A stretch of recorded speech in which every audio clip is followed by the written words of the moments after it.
representing FDA.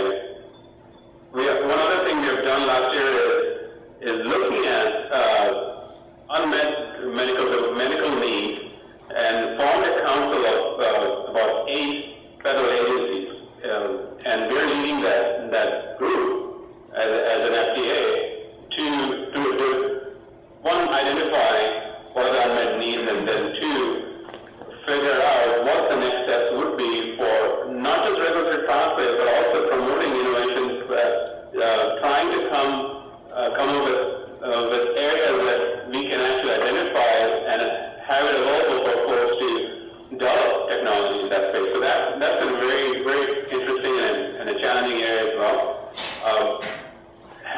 So offshoot of that effort, earlier this year, we have actually appointed an associate director for innovation, Jonathan Sackner-Bernstein. So he's tasked with identifying ways to bring in innovative technology quickly to the marketplace using our 510K review programs or whatever appropriate review program that would be required. So that's going on. So that's one of the roles we're playing in terms of how we promote technology, how we promote innovation.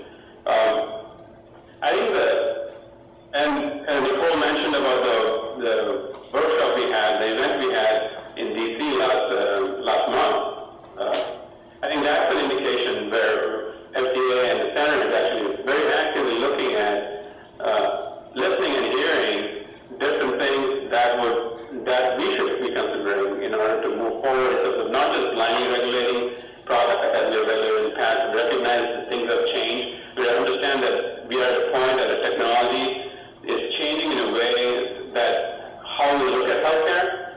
I think this whole drive towards patient-centered or patient-driven healthcare is critical. We get that. I think those requirements are driving new forces in the marketplace as well as forces for regulatory oversight in terms of how should we look at it differently. And we're in the midst of sort of understanding where this is going to go, trying to do our best to figure out what can we put in place to sort of allow for some of those innovative technologies to come in place. So I don't know if most of you guys are aware, but one of the things I want to talk about just very briefly is the 510K revitalization program, the 510K review that we do. There's a big effort going on in the center which looked at what are issues with the 510K program, what can we do scientific, what scientific methods can be used. And if you follow that trajectory, you follow that event, we have promised as a center to release a few guidances, provide clarity in terms of how the processes would work going forward, or propose the processes would go forward. I would really, really encourage all of you guys and spread this word to provide input back to the agency and provide input back to the center. As we propose these guidances, we'll be looking for feedback, and this would be an opportunity for us to collaborate with the industry and innovators to see, can we tweak it to make it so it's optimal? And I fully understand the fact that it's not stationary at any given point in time. We would have to probably change like 10 years down the road. We're probably having the same discussion. But do we have the infrastructure in place, or the proposals that we are thinking from our perspective are going to be in the right direction? So I think I really value if folks could actually respond or comment back on those proposed guidances. And the same thing applies to the mobile app guidance, which I'm personally involved in. And how do when we propose the mobile app guidance, we're looking for feedback in terms of how can we help this particular segment of the industry to sort of get the right regulatory message out, so we promote innovation, promote the new ways of looking at healthcare, as well as looking at the safety of these devices. So the short answer for your question, Aaron, is we need to balance the approach. There's no good answer for it. Is there enough regulation or is there not enough regulation? I think it needs to be balanced, and that balance needs to be tweaked every so often so that it's maintained. It's just like any other balancing act. You got to constantly correct and understand what's going on in the marketplace to have the right level of regulation.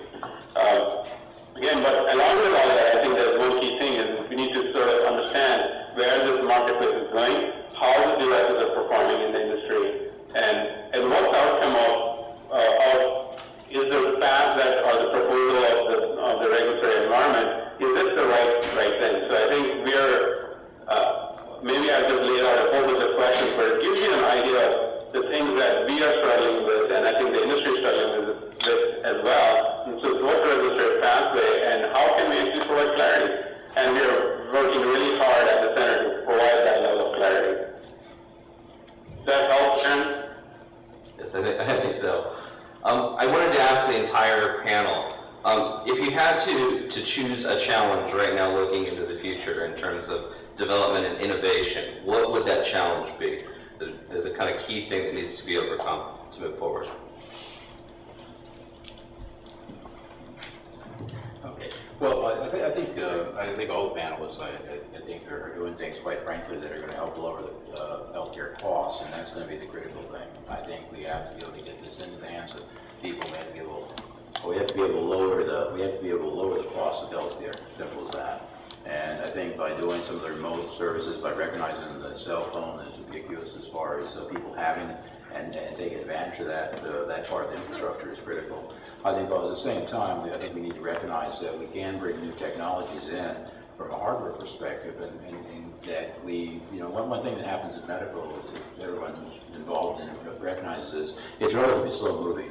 Okay, i.e., not, as I always tell people, we're often medical is not it's not going to be a gamer. You're not being an early adopter, and for good reason. Okay, you want to let the technology, of course, establish itself and know that it's going to be solid and reliable, etc. But simultaneously, we do have to make sure that some of the incumbents do move faster, because they do hold the sway over a lot of the innovation that happens. Okay, in other words, the conservative it's going to be conservative because you need to be safe, but simultaneously we need to adopt and run to adopt some technologies that, and this is where the software community is such a big part of it, because the software community has, as the hardware comes on, and understand the hardware that can be implemented. The software tools, I think, for example, is doing some tools. Ironically, I was having a discussion with some of the folks yesterday, and some of the tools that the software community is just adopting, of course, hardware has been doing for many years. Okay, that is the notion of verification and fault coverage and things like that. Because hardware has always had the problem that when we do it, it's done. It takes us 3 to 6 months to make a change. So we have to make sure we do it right the very first time. Okay, it costs us millions of dollars if we don't. And so the software community is now coming on with many of those tools, but I think that's going to be also a requirement to get the software out faster, safer, and more confident that you can actually implement it. And I think everyone in the panel is chasing some of this in a very good way. I also think one of the big challenges is ultimately who is going to pay for the technology. And traditionally we had a system that is fee-for-service based as opposed to fee-for-value, and CMS has been doing a lot of work to try to provide different payment models that incent